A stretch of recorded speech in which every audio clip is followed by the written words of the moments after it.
want to do about that.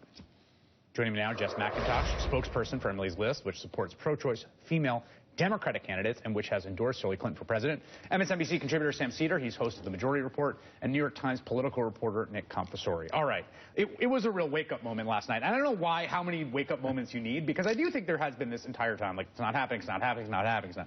Last night it was kind of this, I don't know why it was. Was it the margin of victory? Was it the fact that it's now 3 out of 4? Was it the fact that it's now 3 in a row?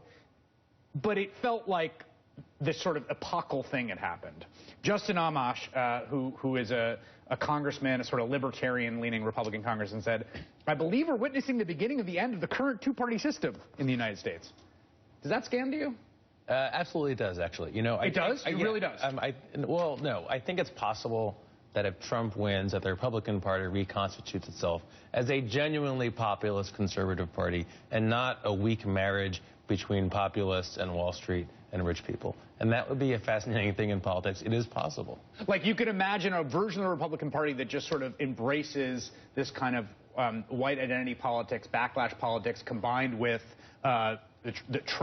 skepticism towards trade, skepticism towards immigration, a desire for Social Security, expansion for the right-deserving people, that sort of thing. Yes, a protection of entitlements for the right people, for the deserving middle class as they see it. Like, in your head now. Yeah, I think that's unlikely. I mean, just playing this out, I mean, if Trump becomes a nominee and loses, I think in a couple of years, we're back to exactly where we are now. The big money comes back in, fills the vacuum, and continues to exploit that sentiment that Trump, that goes towards Trump, continues to try and ride this sort of bull, as it were, and lose more and more control over it over time.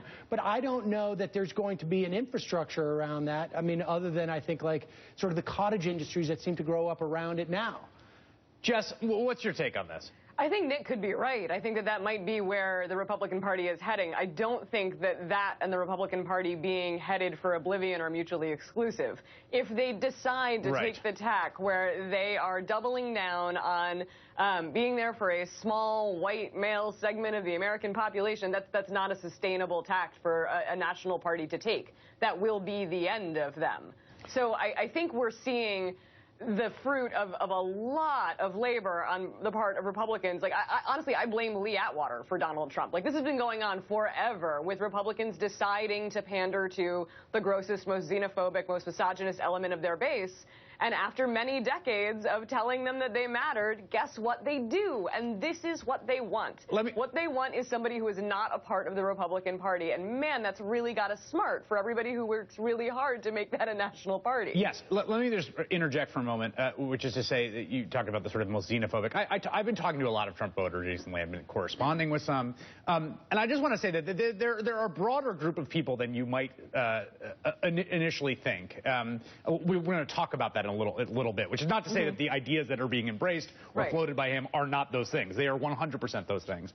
But to me, part of it is a total breakdown in the signaling mechanism of the Republican Party. I mean, I had this point the other day where she said, a party literally exists to structure information. That's why a modern party, it signals people. It says, yes, that's our guy, that's not our guy. That's our gal, that's not our gal. This is broken down. They are unable to signal properly to their people to listen to their stamp of approval. Right. Well, I mean, you can also see it in terms of institutions. I mean, the Koch brothers have a political apparatus that employs 3 times the amount of people as the Republican National Committee. I mean, so you have a situation here where there's just other institutions that are moving in. I mean, I'm not convinced that what Jess is saying is the future of the Republican Party. I think that's now. I think that we're going to realize in hindsight that this is where it's been heading, and we're there now, where they are not a national party. You cannot have someone win their primary and then turn towards the American public and be elected. Now, it doesn't mean that they can't control Congress, but I don't think that they're a national party. I don't think I would just point out, that they control state houses in over 3/5 of the states. They control both houses of Congress. They sure seem like a national party to me. Well, I mean, I don't think it's possible, frankly, for a Republican to win the presidency at this point. Yeah, let's distinguish between a national party and a party that can win presidential elections, which is the ultimate prize, and also which involves 120 million voters casting their vote on the same day. I think there's always going to be Republicans who are going to win in states and win in congressional seats, but I don't think that necessarily. But this smacks of a certain kind of triumphalism that I think is a little that I'm not quite ready to buy into. I mean, there has been for a long time, I think, there has been an idea among liberals, Democrats, people in the center left, certainly political class of the Democrats, that Donald Trump will be a disaster. I mean, it was the inverse of what John Kasich said about Bernie Sanders, right? John Kasich at the debate says, if Bernie Sanders wins, we're winning 50 states. I'm not even going to... Like, there is a belief of that. I don't know if that, Jess, I mean, you're someone who has a lot of electoral experience. You know, you've been around races. Like, I don't know if that confidence is earned at this point. No, I mean, I think it's terrifying to run against somebody as unstable as Donald Trump is, and there is no playbook for that. I think, you know, when Kasich made those comments, we have seen what happens with candidates in the mold of Bernie Sanders before. We have never seen what happens with candidates in the mold of Donald Trump before, because nobody like Donald Trump has ever been a nominee for president. So it's a little like running against a monkey with a gun. Like, yeah, you're a person, so you're probably going to beat the monkey, but the monkey's got a gun, and you have no idea what it's going to do with it. So I think any confidence that this is going to be easy by any stretch is definitely misplaced. That said, I think there could not possibly be a clearer and more compelling contrast between what Democrats are saying for America and what Hillary Clinton is saying about breaking down barriers and Donald Trump wanting to build walls. Like, that is a contrast that I am okay with entering into the general election. Look, I would just say that I see it the opposite, right? I see the Republicans as a strong party and the Democrats as a party that can only win the White House. Right. And if they don't win it one year, that's it. That's right. Now, if you look at Trump, you think about what states can Trump win that Mitt Romney could not win. You think about the appeal that Trump has to union workers in the industrial Midwest, in places like Indiana and Ohio, other places like that.